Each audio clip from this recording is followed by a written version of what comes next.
രാവിലെ ചെറിയ തണുപ്പിപ്പോൾ തുടങ്ങിയിട്ടുണ്ട്. എണീക്കാൻ തന്നെ ഭയങ്കര മടിയാണ് കേട്ടോ. ഇങ്ങനെ പുതപ്പിനകത്ത് നിന്ന് തലയിട്ട് നോക്കും, സമയമായോ വെളിയിൽ വെട്ടം വന്നോന്നേ. ഇപ്പോൾ താമസിച്ച് നേരം വെളുക്കുന്നത് കൊണ്ട് കറക്റ്റ് സമയവും അറിയാൻ പാടില്ല.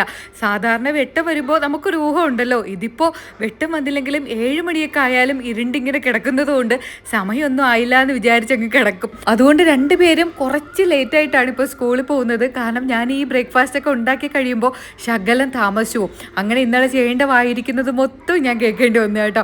നീ 7 മണിക്ക് എണ്ണീറ്റിട്ട് പിള്ളേരെ കിടന്നിട്ട് ഇങ്ങനെ കിടന്ന് വിളിച്ചുകൊണ്ടിരുന്ന അവരെങ്ങനെ റെഡിയാവുമെന്ന്.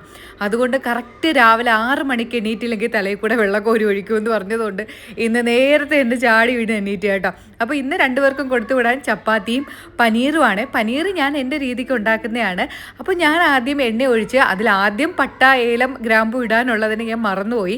പിന്നെ അതിലോട്ട് ഇഞ്ചി, വെളുത്തുള്ളി, പിന്നെ സവാള ഇട്ടു. പിന്നെ കുറച്ച് വാങ്ങിച്ചതിൽ അണ്ടിപ്പരിപ്പ് ഇരുന്നത് കൊണ്ട് ഞാൻ അതും കൂടെ അങ്ങ് ഇട്ട് കൊടുത്തു. അത് ഇടുമ്പോൾ ഒരു പ്രത്യേക ടേസ്റ്റും കൊഴുപ്പും ഒക്കെ കിട്ടും. ഇതിന് സവാള അങ്ങനെ ചുമന്ന് വരേണ്ട ആവശ്യമൊന്നുമില്ല. ഒന്ന് വാടി വരുമ്പോൾ അതിലോട്ട് മുളക് പൊടിയും മല്ലിപ്പൊടിയും മഞ്ഞൾപ്പൊടി, ഗരം മസാലയും കൂടി ഇട്ടത് അതിൻ്റെ പച്ചമണം കൂടെ മാറുമ്പോൾ തക്കാളിയും കൂടി ഇട്ടങ്ങ് അടച്ചു വയ്ക്കുക.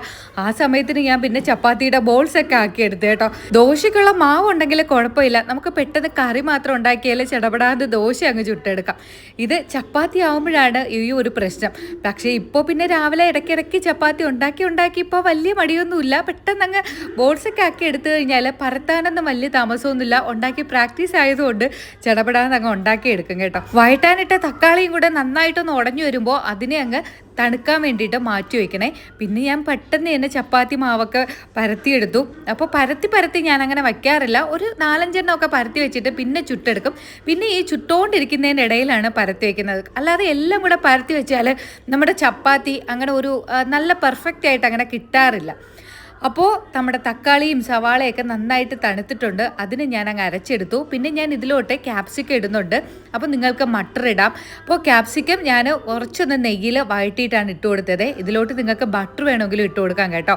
പിന്നെ ആദ്യം അതിൻ്റെ മസാല അങ്ങോട്ട് തട്ടി കുറച്ചൊന്ന് അതിൻ്റെ പച്ചമണം മാറുന്നത് വരെ അടച്ചു വെച്ചിട്ട് ആവശ്യത്തിന് വെള്ളം ഒഴിച്ച് അതൊന്ന് കുറുകി വരുമ്പോൾ കട്ട് ചെയ്ത് വെച്ചിരിക്കുന്ന പനീറും കൂടെ അങ്ങ് ഇട്ട് കൊടുത്തു. പനീർ ഞാനങ്ങനെ നെയ്യിലോ ബട്ടറിലോ ഒന്നും റോസ്റ്റ് ചെയ്ത് എടുക്കാറില്ല. ഇവിടെ കടയിൽ കിട്ടുന്നതും അവരിങ്ങനെ തന്നെയാണ് ഇടുന്നത് കേട്ടോ.